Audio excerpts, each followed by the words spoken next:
Thiruvalla magistrate കോടതിക്ക് മുന്നിൽ യുവമോർച്ച പ്രവർത്തകരാണെന്നാണ് മനസ്സിലാക്കുന്നത്. അവർ നമ്പർ 1 കോഴി എന്നൊക്കെ പിടിച്ച ട്രോഫിയുമായിട്ടാണ് അവിടെ രാഹുൽ മാങ്കുട്ടത്തിനെ സ്വീകരിക്കാൻ നിൽക്കുന്നത്. തിരുവല്ല കോടതി പരിസരത്തു നിന്നുള്ള ദൃശ്യമാണ് ഇപ്പോൾ പ്രേക്ഷകർ കാണുന്നത്. ഈ ട്രോഫി പിടിച്ച് നിൽക്കുന്ന ആൾക്കാരൊക്കെ യുവമോർച്ച പ്രവർത്തകരാണെന്ന് നമ്മൾ മനസ്സിലാക്കുന്നു. ഷിജോ കുര്യൻ കൂടി ഈ ട്രോഫിയുമായി നിൽക്കുന്ന ആൾക്കാരുടെ സമീപത്തു നിന്നും തത്സമയം നമുക്കൊപ്പം ചേരുകയാണ്. എന്താണ് രാഹുൽ മാങ്കുട്ടത്തിൻ്റെ തല മുഴുവൻ കോഴിക്ക് വിറ്റ് ചെയ്ത് കൊടുത്ത പറയൂ ഷിജോ കുര്യൻ. SKN അല്പസമയത്തിനകം രാഹുൽ മാങ്കുട്ടത്തിലുമായിട്ട് പോലീസ് സംഘം Thiruvalla first class divisional magistrate കോടതിയിലേക്ക് വരും. രാഹുലിന്റെ കസ്റ്റഡി അപേക്ഷയിൽ ഇന്നിപ്പോൾ തീരുമാനമുണ്ടാകും. വലിയ പ്രതിഷേധ സാധ്യത കണക്കിലെടുത്തുകൊണ്ട് കോടതി പരിസരത്ത് പോലീസിനെയും വിന്യസിച്ചിട്ടുണ്ട്. ഡിവൈഎഫ്ഐയുടെയും യുവമോർച്ചയുടെയും അടക്കമുള്ള പ്രതിഷേധം ഇവിടെ ഉണ്ടാവാനുള്ള ഒരു സാധ്യതയുണ്ട്. ഇപ്പോൾ നമുക്ക് ഈ ദൃശ്യങ്ങൾ കാണുന്നത് രാഹുൽ മാങ്കുട്ടത്തിലിന്റെ ഒരു ചിത്രം വെച്ച ഒരു ട്രോഫി അടക്കമുള്ള സാധനങ്ങളുമായിട്ട് യുവമോർച്ച പ്രവർത്തകർ നിൽക്കുന്നതാണ്. അങ്ങനെ കോഴിയുടെ ചിത്രം വെച്ച കാര്യങ്ങൾ കൂടിയുണ്ട്. കോൺഗ്രസ് നടത്തിയിരിക്കുന്നത് കോൺഗ്രസിനെ സംബന്ധിച്ചിടത്തോളം ഈ MLA അവരുടെ ചിഹ്നത്തിൽ ജയിച്ച MLA ആണ്. അദ്ദേഹത്തെ ഈ MLA സ്ഥാനം രാജിവെപ്പിക്കുവാനായിട്ട് കോൺഗ്രസിന് നാളെ ഇതുവരെ കഴിഞ്ഞിട്ടില്ല.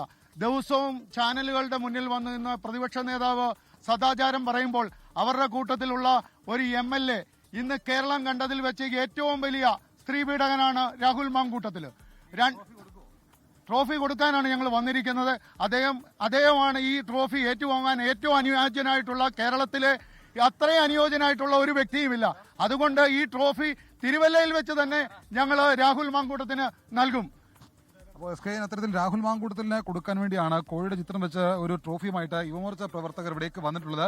തൊട്ട് താഴെയായിട്ട് DYFI പ്രവർത്തകർ കൂടി വരുന്നുണ്ട്. ആ ഒരു ദൃശ്യങ്ങൾ കൂടി നമുക്ക് പോകാം. കാരണം കഴിഞ്ഞ ദിവസം രാഹുൽ മാങ്കൂട്ടത്തിനെ പത്തനംതിട്ട ജില്ലാ ആശുപത്രിയിലേക്ക് കൊണ്ടുവന്നപ്പോൾ വലിയ പ്രതിഷേധം അവിടെ ഉണ്ടായതാണ്. DYFIയുടെയും യുവമോർച്ചയുടെയും അടക്കം വലിയ പ്രതിഷേധം അവിടെ ഉണ്ടായതാണ്. അതിന് സമാനമായിട്ടുള്ള ഒരു പ്രതിഷേധം ഇവിടെ ഉണ്ടാകുമെന്നുള്ള കാര്യം തീർച്ചയാണ്. ഇപ്പോൾ DYFI പ്രവർത്തകർ കൂടി ഇവിടേക്ക് വന്നിരിക്കുകയാണ്.